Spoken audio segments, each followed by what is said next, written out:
Bizimizin aramızda bir yerinde otur. Serkan Ağa, sizge söz.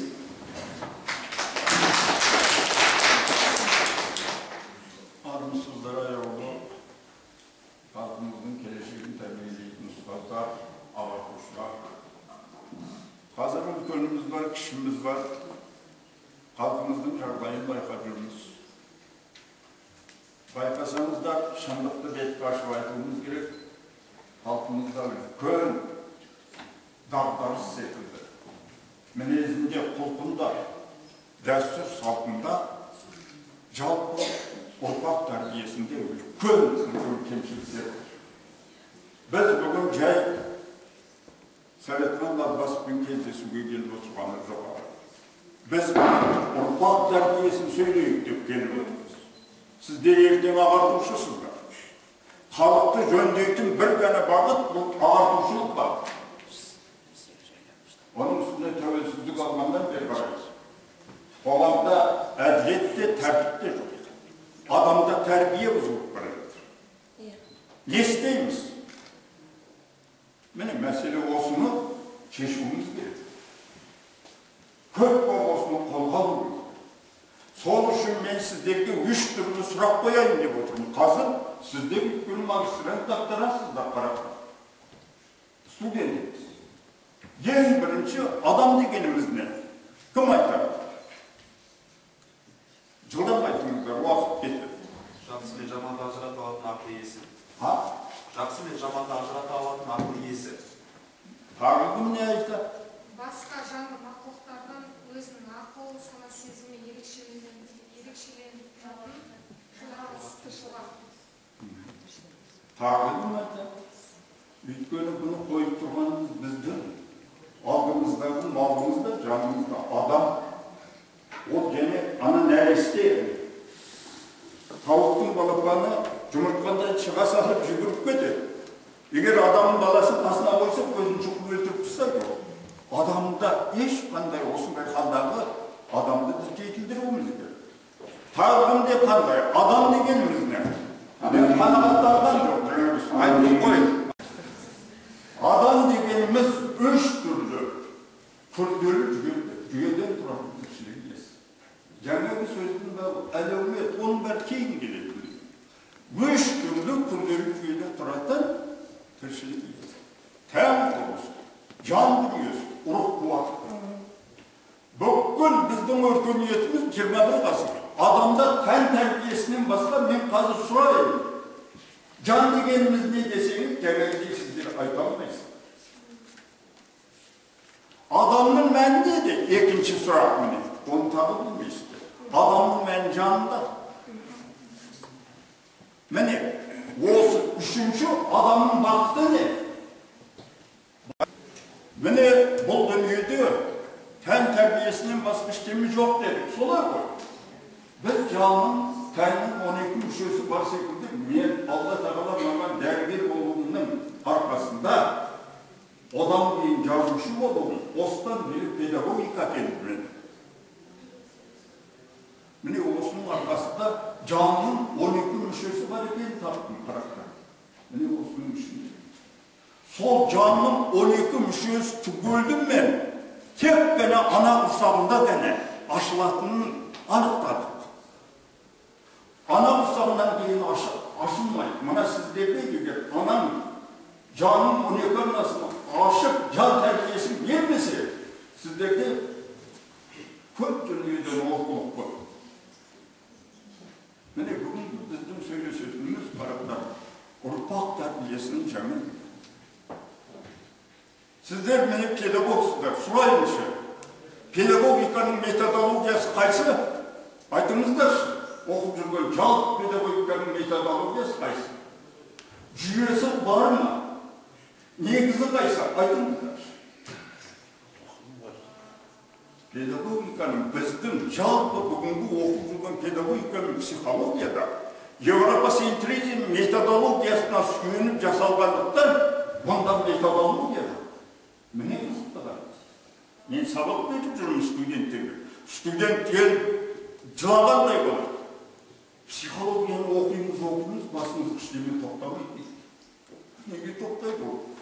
жалғылама өтірік сенімге сөз. Бұл тоқтамайды. Міне қараңыз. Ал осыны жоқтап қана қойғанымыз жоқ.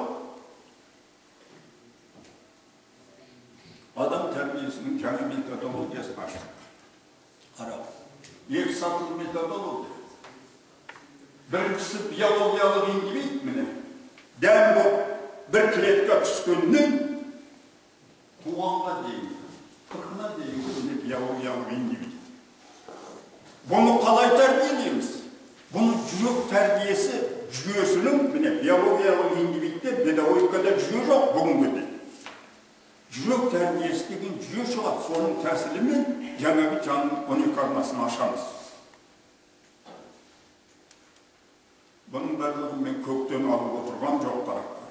Мынау біздің халқымыздың керемет халық педагогикасы бар. Бізді зомбылап тастаған. Бізде ғылым жоқ, мәдениет жоқ, анау-мынау деп. Өтірік бәрі. Біздің ата-бабамыздың жасаған дүниесін әлемге дейін ұға алмай отыр. Мен сіздерге айтайын. Европа генетиканың 18-ші ғасырда ғана ашып түсіргенде біздің ата-бабаларымыз біздің эрамыздың 2-ші ғасырында генетиканы білген. Дәлеліңіз қайсы дейсіздер ғой? Дәлелім міне. 4 түлік малын табиғи сұрыптаудан өткізген ата-бабамыз. Жылқыдан дүлдүл алды, тұлпар алды, қарғымақ алды, қазанат алды.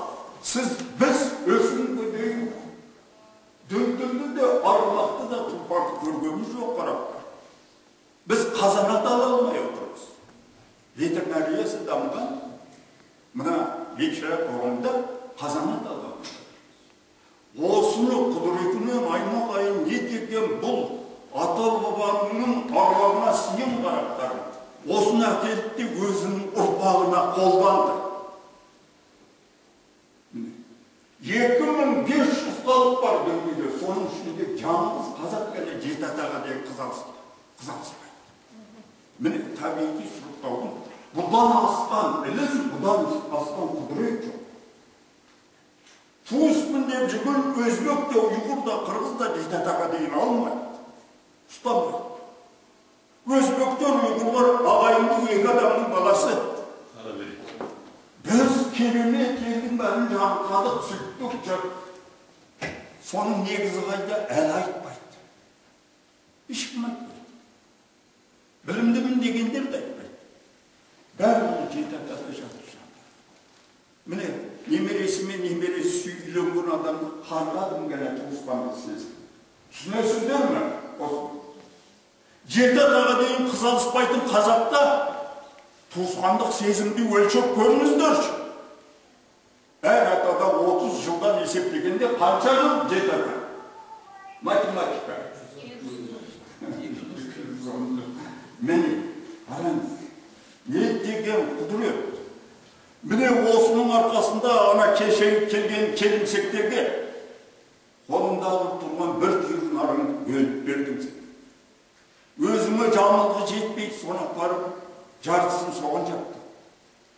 Осыны міне, ассамблея құрған мен, осыны түсіндіре алмайды. 2008 жылы мені 5 жыл әлеміне шақырып 4-ші баяндамашы етті. 3 баяндамашы 2 ауыз қазақша сөйлеуге орысша өтті. Мен сонда мынандай сұрақ қойдым. Бүкіл 40 депутат, 4 министр, бүкіл мәдениеттің адамдары отыр. Адамзаттың ақылманы сүйіктілі ұят айтқан екен. Өзінің тілін сүймеген, оны жетілдірмеген, жетілдіруге ұмтылмаған адамнан адам, одан мәдениетсіз адам жоқ. Ұят айтты. Сонда біздің мына мемлекетіміз өз мемлекеттік тілін білмейтін, оны сыйламайтын мемлекеттің мәдениеті қандай? Айтыңыздар, содан кейін мен баяндама жасаймын деп. Бұлар шошып кетті. Бұрын соңғы ондай сөйлестілігі төбелерге көз төбесінен шықты. Ашының бар екені бүкіл, міне, сізді қоршап тұрған қоғамның барлығында жүйе бар. Жүйе бар жерде ие бар қарақтар. Ана қарашы, бүкіл өсімдік әне. тамыры, діңгегі, бұтағы, жапырақ. Соның біреуі жоқ болсыншы, ол өсімдік өспейді. Сенің жүрегің, қан тамырың, әне, жолын жүйкең, гормоналды жүйе. Міне тәнің, жаның, ұрық қуаты. Бұл болмаса адам жоқ. Жүрек тоқтаса да кетті. Адам өледі. Міне осы жүйені жасап тұрған міне. Жаратушы. Қазір өзінде әділет пен тәртіп болмаған қоғамдық мына мекемелердің ішінде негатив өте көп. Қарақса. Мен өте қатты сезінемін соны. Негатив. Көрдіңіздер. Ал бұның барлығы керемет екен дедік, бұл қандай методологиямен келді? Европа центризм методологиясы апат деген мақаланы осыдан 4 жыл бұрын жазды. 3 түрді дәлел. Бұл шын мәнінде апат. Европа центризм методологиясының біздің қазіргі оқып жүрген педагогика, кешегі Пастелецкий, кешегі Макаренкоға дейінгі Құдайдай айтып жүрген адамдардың өтірігі айтам. Бұлар айтады. Бала туғанға дейін миы әтпақ болып туады дейді. Қараш, сана тәрбие туғаннан кейін басталады дейді. Бұндай өтірік бола ма екен қарас. Сіз ойлаңызшы, міне ананың құрсағына дән түсті. Міне өлсіп сенің мына 12 мүшең содан жаратылып тұр, психикаң жаратылып жатыр. Нүктеден міне ми шықты, жұлын жүкке, мына қаншама тамыр шықты. Нерв тамыр. Осының барлығын әшін өтіп, 2,5 айдан кейін, 3 айдан кейін бала тәрбие. Кейде тек білейді әне. Екалат болғандарың бар ма? Неге? Жақтырмаған ұқтан кейбір дүние бүкіл барлық информацияны қабылдап жатқан. Тіпті өз сөйлесім ол ұғат. Екалат кезінде Алла тағаланың бергені мына медитацияға, үнемі медитацияға ана түсуге дайын жүреді. Бұл тәрбие тек қана мінәжат арқылы жүреді. Мінәжат арқылы ғана жаңағы тәсілді пайдаланып, жанның 12 арнасын ашу болады. Бұлай ашын ашы, мына Европа айтып жүреді. Жақсы сөз естісең, жақсы картина көрсең, жақсы ән естісең, әшейін терем өтіру. Бұл жанып бар. Міндетті түрде ана мінәжатқа түсу керек. Ал енді осының барлығы халқымыз. Сіз бүгінгі ғұлама ғалым деп жүрген біздерден кешегі Абылай, Қабанбай, Бөгенбайлар қараш азаматтық сана қандай? Қарақтарым, біз міне тарихымыздың өзін дұрыстап аламыз. Мына жерге қызықпаған ел болмаған. Жоңғар мына екі көшпелі, екі наданды бір-біріне соқтырып, бұның бір-біріне қырқырайық деген мақсатпен от қаруды Қытайда жасырын береді, жоңғарға. Орыста жасырын береді. От қарумен соғысты. Өзім қазақтың дәстүр салтын, міне қазір біз неге азып отырмыз? Дәстүр салтымызды білмейді. Тіпті ой сендер түгіл, орта бүгін толық білмейді дәстүр салт. Дәстүр салтты білмеу, тілді құрметтемеу. Міне біз бірте-бірте ассимиляцияға өзіміз басып кетіп бара жатырмыз. Шаңырақтың астында бір-бірімен орысша сөйлесіп. Мына қыздар орысша сөйлесіп өзі. Мына ана жетеліп келе жатқан коляскада орысша сөйлесіп. Бұл бізде не осы дамый қойылмана келе не қазақты құртады, не қазақ санасы болып бүкіл халық осыған қарсы шығып тоқтататын болса, керемет үлкен. Дәулет пен бақыт соншама ғажап дүние келеді қазақ халқына. Бұл үшінші негіз. Ана құшағындағы тәрбие бар. Ол деген таң ғажайып дүние оқымын. Ана құшағында түгелімен бірінші негізде жаңағыдай болатын болса, Бүкіл аурудан құтыламыз. Жаңағы тазалықты сақтауды түсінеміз. Екінші негізде ана құшағында жанның 12 арнасы, тек 12 арнаны ашамыз. Жан құмарлығына, тән құмарлығынан адам жан құмарлығына ауысады. Адам баласы 6-шы ғасырда болды. Мына жаңағы бала жамбылдар, бұлар 6-шы ғасырдың адамдары. Бұл мына темекіңді, мына арағыңды, мына яуыз сөзді ешқайсысын керек қылмайды, табиғаты қаламайды. Мына жексұрын сөзді, тәртіпсіздік барлығы. Екінші, ана құшағындағы тәрбие осыны бесі, үшінші, жаңа нәресте кезеңі, төртінші, бал бөлік кезеңі. Bir жарым жастан 3 жасқа дейін. Бұның керектіні тіпті басы. Мұнда баланың тілі шыға бастайды. 89 жылы немістің 2 ғалымы Нобель сыйлығын алды. Бүкіл филогенетический памятпен жалғастыратын тек қана ана тілі екен. Көрдіңіз? Сонда тіл арқылы біздің мына орыс мектебіне, менің аралас мектеп көріп жүрмін, орыс мектептерінде болып жүрмін. Бүкіл орыс мектебін сақтап отырған қазақтың балалары. Класста 25 бала болса, 20 қазақ. Бұл не деген көргенсің?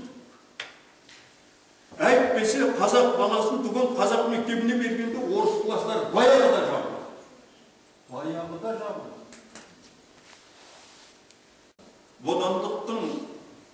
Бодандықтан, орыстың бодандығынан құтылып, қазақ халқы қазір Касмоманов пен шала қазақтардың бодандығында отыр. Бұлар, мен осы үшін аралап көрдім, ана қариялардың үйлері. Бәрі орыс класын бітірген балдар. Негізінен 95% солар. Солардың әкешісіз. Енді бірлі жарым әгі шып кеткен қазақ балалары мүлдем. Әгі не болып кеткен, болмыш болып кеткенде болмаса, ондай жоқ.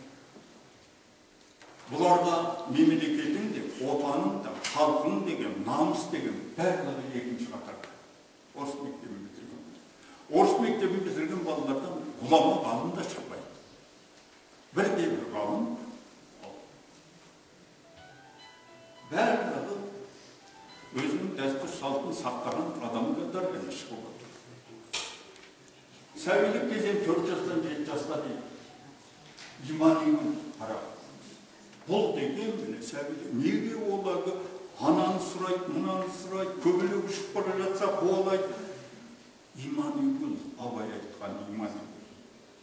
Білесіздер ме иманын? 3 сүю. Кімді сөйлейді Абай? Allah'ını süyü, adamını süyü, әділетті süyü. 3 süyü, сәбилік кезеңі. Бәлиғат кезеңі машқара болғанда бүкіл Европа барлық қиын бала дейді. Қиын бала деген жоқ, бұл надандық. Неге десең, міне көрдің бе, жүрек қан тамырлар жүйесі, жұлын жүйке жүйесі, 3-ші жүйе 7 жастан 13 жасқа дейін гормоналды жүйе қалыптасады адамды. 7 жаста бір жарады, 13 жасында бір жарады. Қыздардың етектері кетеді. Міне, осы бәлиғат кезеңді тәрбиесін білмеудің салдарынан тас талқаныңды шығарып төгіңі шайғайнатады. Дұрыс тәрбие бермес. Міне қара, бәлиғат. Кәмелеттік кезең бұл. Міне осындай қарақтарым, оның барлығын бүкіл бір ілімді сіздерге айтып түгел. Қолдарыңа кітап бердім. Бүгін өте реніштімін. Алдарында кітап жоқ. Тілазарсыңдар сендер. Қандай кітап? Мен бір ай болды айтқаныма, бірекі. Кітап алып, кітап оқып деп, біз пікір алмастырайық деп. Керегі жоқ, олар бос сөзім бар. Ал онда мен тоқтайын жандарым. Сіздер пікір айтыңыздар. Қарсы пікір ме, жағымды пікір ме, сұрақ қойыңыздар. Ал солай, осы біздің бүгінгі семинарымызды жақсылап қойыңыздар. Ұлықсат па? Тоқтайын ба? Al, toca de